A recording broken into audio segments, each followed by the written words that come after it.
Yun, no? Magalaw, fertile to. Yun, no? Oh, nakikita mo rin, ha? Yes. So, yun na nga.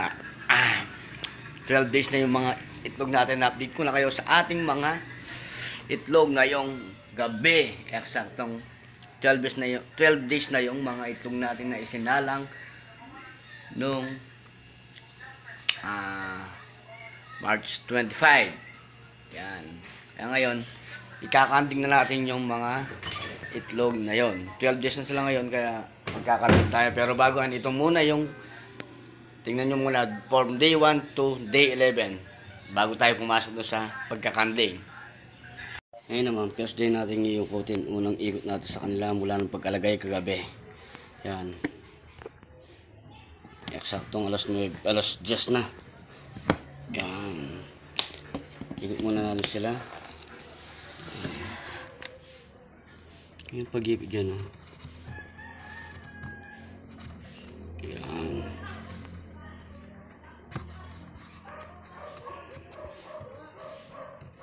Yan. Simple lang pag-ikot natin. Yan. Yan, nakaikot na lahat. Ayan, oh, may C. C. Yan. Ikot muna natin mga itlog natin ng alas 10 ng gabi. Ayan, bubuksan muna natin.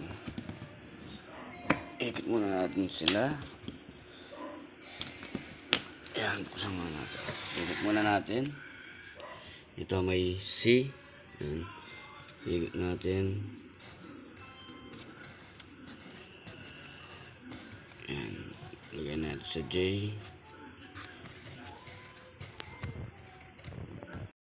Date rin ang ating pag-ikot ng ating mga itlog. March 28. Katlong araw.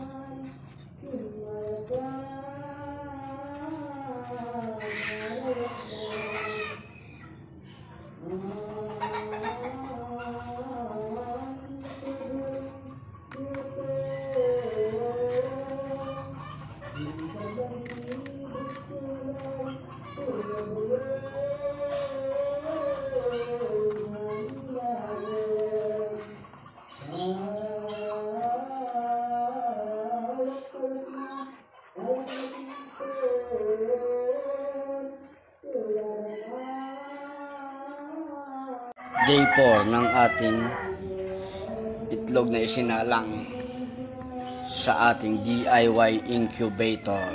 Day 4 na ngayon. At iukutin natin ulit. Yan. Ikot ko muna.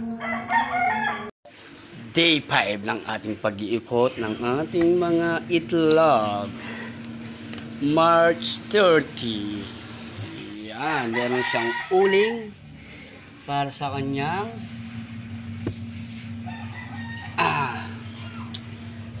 humidity. Yan. Ikot na natin sila mga Kabulbol Farmer and Kabulbol of TV. Sa sinalahat. Yan. Day 5, March 30.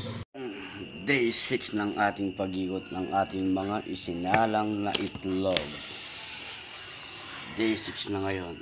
Ito yung ating humidity, 63. Temperature. Yan, oh. Ikot na natin sila. 6 days, pang-anim na araw na ng pag-iikot natin. Day 8 ng ating mga itlog dito sa incubator. Day 8 na po. Yan. Pero nakikita nyo, meron tayong ditong ipa. Yan. Kasi nga, pagka nakaganito sila, parang konti yung space. Ang gagawin natin, alisin natin itong egg tray. Yan, lalagyan na lang natin siya ng ipa. Yan. Lagyan muna natin yung ipa. Ang ating mga itlog. Yan. Day 8 na sila ngayon. Pero nagkandling na ako nung 4 days na sila dito sa ating incubator. Yung dalawa, walang fertile. Bali sa 11 natin na itlog. Yung sa fresh na itlog na siyam, na fresh na egg, ay dalawa yung walang semilya doon. And then ito, Mga 2 days na lang, mapipisahan itong dalawang to kasi nauna na 9 days to eh. Kaya mapipisahan na yan.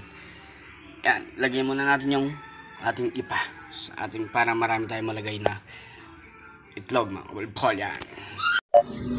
Nalagay tayo ng itlog ng pabo. Yan, sa ang itlog ng pabo natin.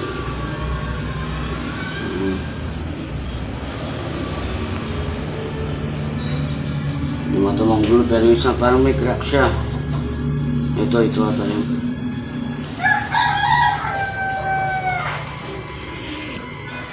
Ang lalaki pala ng pabo.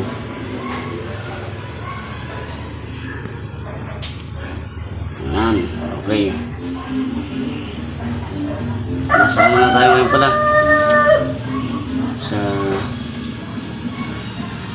Nasa day 9 na mga itlog natin. Yung dalawa, day 18.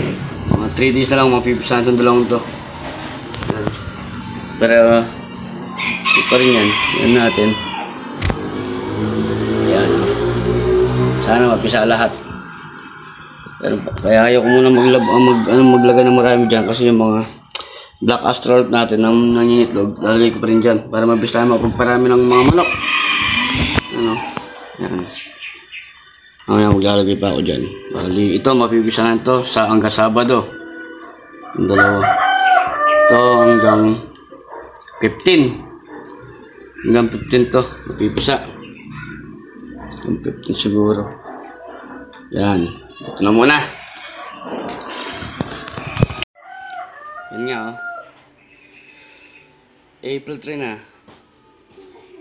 Nasa 9 days na tayo. After 3 days pa magkakanding na tayo dyan. Kung natuloy ba yung kanilang mga fertility egg, yung fertile talaga kung di namatay yung mga similya sa loob. Okay na yan mga bulbog. Yan. After 40 minutes, napisa na yung itlog. Ayan. Kuhanin natin yung kanyang shell. Kasi baka ito yung cause na langgamin siya. Yan. Langgamin yung mga itlog. Yan, no? Yan. O, napisa na. Ito. Nung na-itlog to, March 9. Nung itlog siya. So yun, update tayo sa itlog. Ayan, napisa na siya. Yung sa kagabi, yan, malakas na. Ngayon, sakto napisa to kanina ng saktong alas 9. Ayan yung isang yan. Yung ngayon, oras natin ay 9:26. Pero yung kagabi, lakas na oh. Yan, mamaya. Mamaya. Yan, mga pabo, galing kay Sir Marvin. 5. Yan. Yan, halo-halo na yan. May sirama. Meron pang isang, ayan, yung malaking yan. Silky rin yan. Mga bonsai, yan. Maraming halo-halo. Yan. Pabo. Yan. Ayos.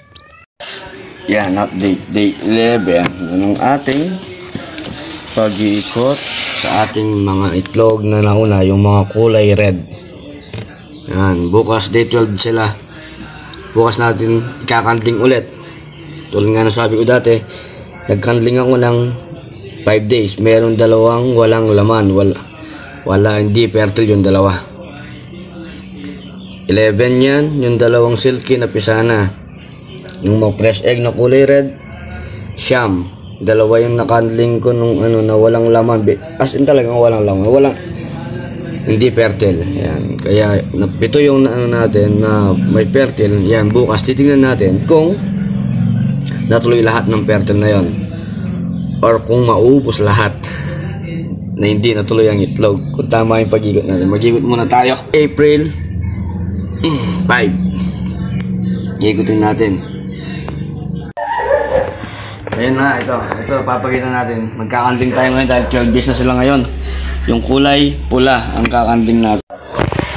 Ito, papakita natin mga itlog natin, oh. Yan, kulay pula ang kakanding natin kasi mga nauna nung March 25. Ito Sana may laman.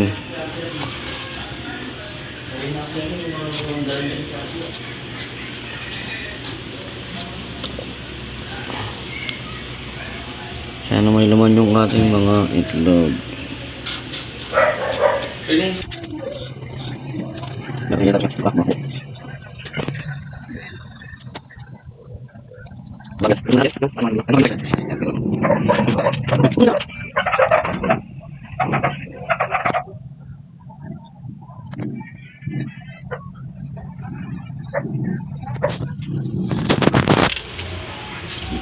Ito, tignan natin. Sana fertile.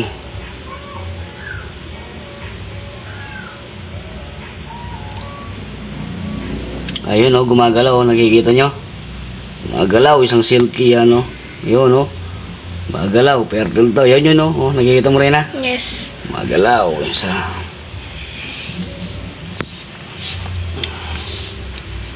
Sana fertile lahat.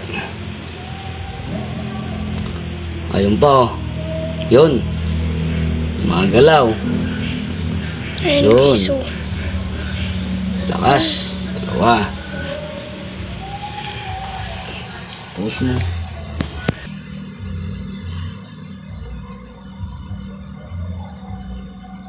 Nagalaw ba? Baka naman sa... Ayun o. Parang hindi siya gumagalaw. Ayun. Nagalaw ba? Oo.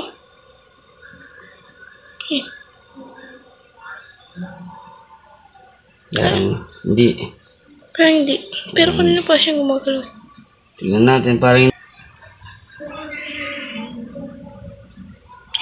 Ayun, gumagalaw. Kita nyo? Ano? Yun. Lakas ng tibok. Dalawa, tatlo.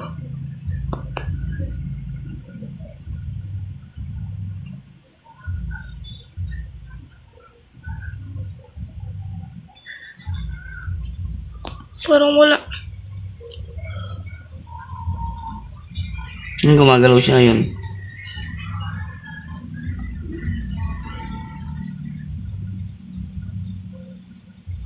Dito sa taas.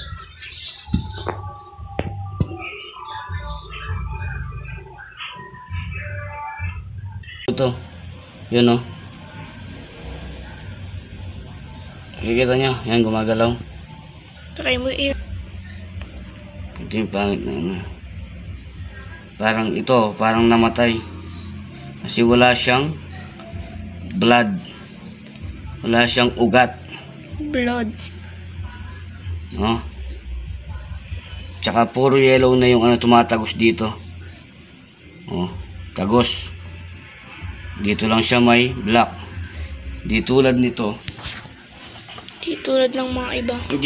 Di tulad nito, tingnan niyo to. Yan, buo. Buo yung may ugat. Ano? Kaya yung isa na patay yun.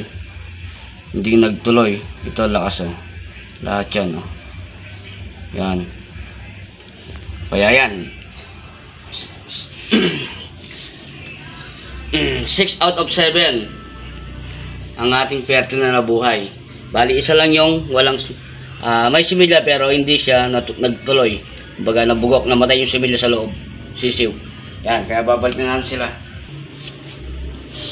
Open the door.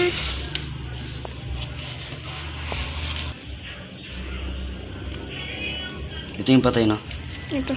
Yung nag-iisa dyan. Oh, so yun nga mga kabulpol, mga ka-incubator, mga ka-farmer. Yun. Sa pitong naging semilya, sa pitong merong semilya nung nag-canling tayo ng 5 days.